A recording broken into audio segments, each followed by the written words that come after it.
ये है वैशाली आप्टे, गोंड कबीले की एक आदिवासी महिला। गांव अरमोरी, डिस्ट्रिक्ट गढ़चिरौली, महाराष्ट्र में। ये इसका अपना घर नहीं है।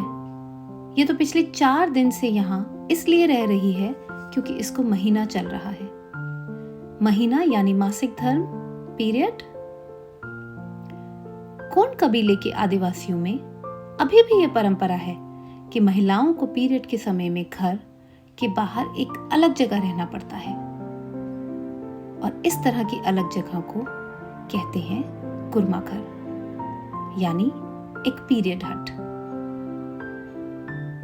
ये एक तरह का मेंस्ट्रुअल एग्जाइल है, यानी पीरियड के समय अपने घर, लोगों और चीजों से अलग और दूर रहना। आइए देखते हैं अंदर से कैसा होता है एक कुरमा घर।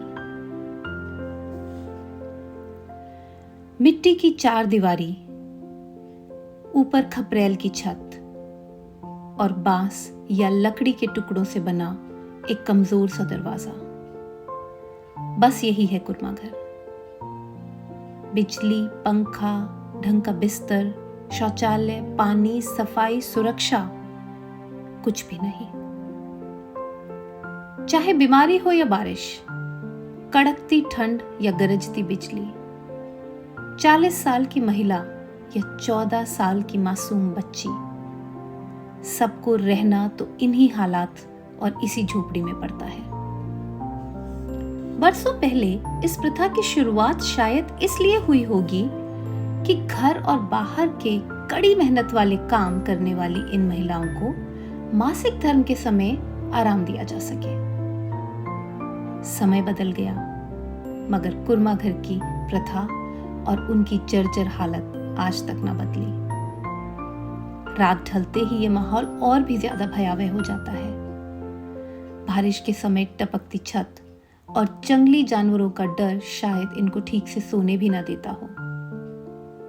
अक्सर सांप, बिच्छू और अन्य कीड़े मकोड़े इन कुरमा घरों के अंदर आ जाते हैं।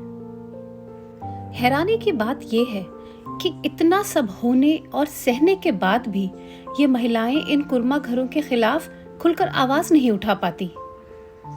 उनको डर है समाज से बहिष्कृत होने का, परंपरा के तोड़े जाने पर भगवान की नाराजगी का। उनका कहना है कि ये हमारी सभ्यता है, हमारे पूर्वजों का रिवाज, हम इसे छोड़ नहीं सकते। लेकिन हाँ, ये जरूर चाहते हैं कि इन कुरमा घरों की अवस्था ठीक की जाए। इनमें बिजली, पानी, बिस्तर और शौचालय की सुविधा दी जाए। इन महिलाओं ने बहुत बार इसके लिए ग्राम पंचायत में गुहार लगाई, लेकिन हुआ कुछ नहीं। हमारा मानना है कि इन महिलाओं को कुरमा घरों में बेहतर सुविधाओं के साथ साथ मासिक धर्म से जुड़ी बहुत सारी बातों की जानकारी और एक सस्टेनेबल और रीयूजेबल पीरियड प्रोडक्ट की उपलब्धता होना भी बहुत जरूरी है।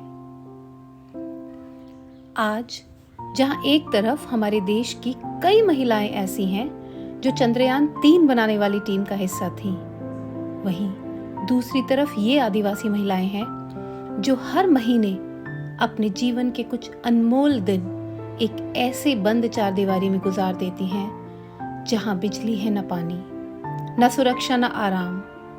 अगर कुछ है तो बस अपवित्रता का लेबल, डर का साया और बेबसी की चादर।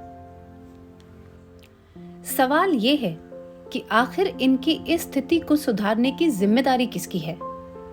सरकार की, सरपंच की या इन्हीं के अपने समाज की?